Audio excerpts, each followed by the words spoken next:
আসসালামু আলাইকুম ৰহমতুল্লাহি ওয়া বাৰাকাতুহু। আহাৰ আৰু স্বাস্থ্য, ফুড এণ্ড হেল্থ। আমি খাদ্য বা আহাৰ খাওঁ জীয়াই থকাৰ কাৰণে। আমি যে দৈনন্দিন জীৱনত বিভিন্ন ধৰণৰ খাদ্যবস্তু খাওঁ, কিহৰ কাৰণে খাওঁ?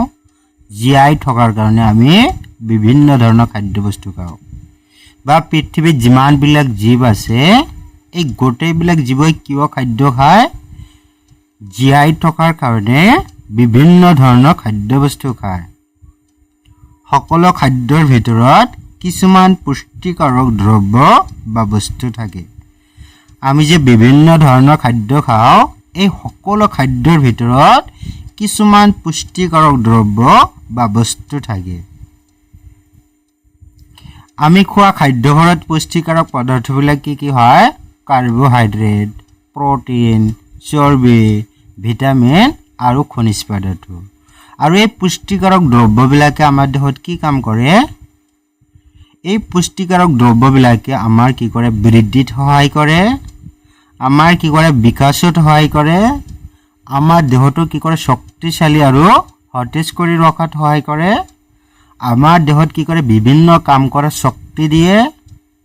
আৰু যদি কেতিয়াবা আমাৰ দেহটো কি হয়? বেমাৰ বা কোনো আঘাতপ্ৰাপ্ত হৈ ক্ষতিগ্ৰস্ত হয়, সেইটো কি কৰে? পুনৰ নিৰ্মাণত সহায় কৰে।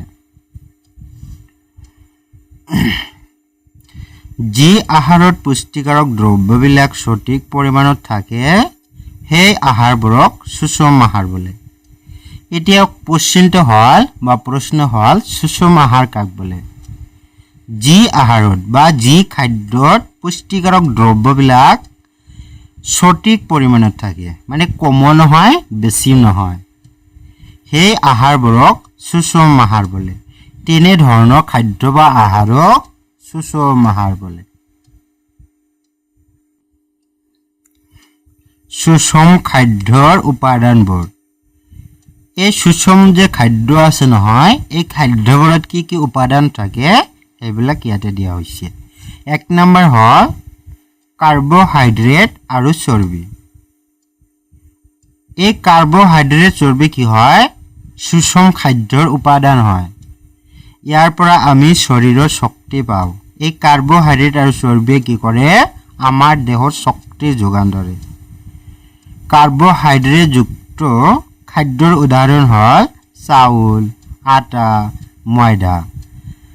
কাৰ্বহাইড্ৰেটযুক্ত খাদ্যৰ উদাহৰণবিলাক কি কি হয়? চাউল, আটা, ময়দা, কল, এইবিলাক কি হয়? কাৰ্বহাইড্ৰেটযুক্ত খাদ্য।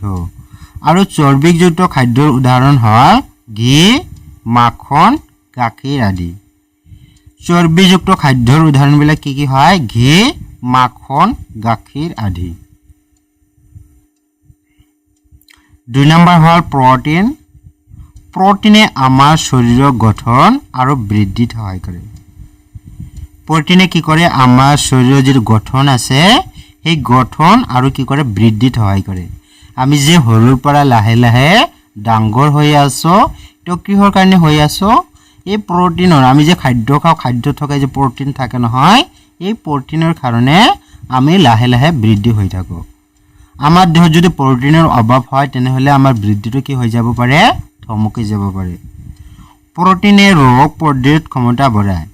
আৰু যে প্ৰ'টিন আছে, প্ৰ'টিনে কি কৰে? আমাৰ দেহৰ ৰোগ প্ৰতিৰোধ ক্ষমতা বঢ়ায়, যাতে আমাৰ দেহত কোনো ধৰণৰ বেমাৰ সৃষ্টি হ'ব নোৱাৰে। এইটো প্ৰ'টিনে কি কৰে?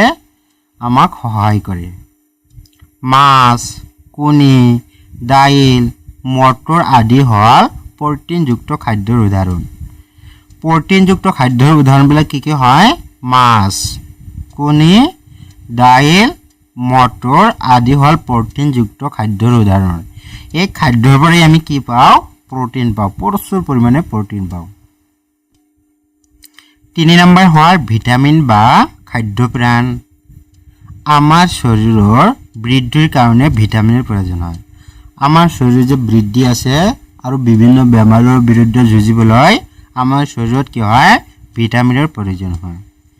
ভিটামিনে ৰোগ প্ৰতিৰোধ ক্ষমতা বঢ়ায়। ভিটামিনে কি কৰে? আমাৰ দেহৰ ৰোগ প্ৰতিৰোধ ক্ষমতা বঢ়ায়। আমাৰ দেহত যদি বিভিন্ন ভিটামিনৰ অভাৱ হয় তেনেহলে আমাৰ দেহত কি হ'ব বিভিন্ন বেমাৰৰ সৃষ্টি হ'ব আৰু যদি এই ভিটামিনবিলাক সঠিক পৰিমাণত থাকে তেনেহলে আমাৰ দেহটো কি হৈ থাকিব সুস্থ আৰু সবল হৈ থাকিব উদাহৰণ পালেং শাক অমিতা গাজৰ আদি ভিটামিনযুক্ত খাদ্য আৰু বহুত আছে তাৰ পৰাই কি কৰিছে ইয়াতে দুই তিনিটা উদাহৰণ দিয়া হৈছে পালেং শাক বিভিন্ন যে সেউজীয়া শাক-পাচলি আছে আৰু অমিতা গাজৰ আদি কি হয় ভিটামিনযুক্ত খাদ্য হয় ইয়াৰ পৰা আমি কি পাওঁ প্ৰচুৰ পৰিমাণে ভিটামিন পাওঁ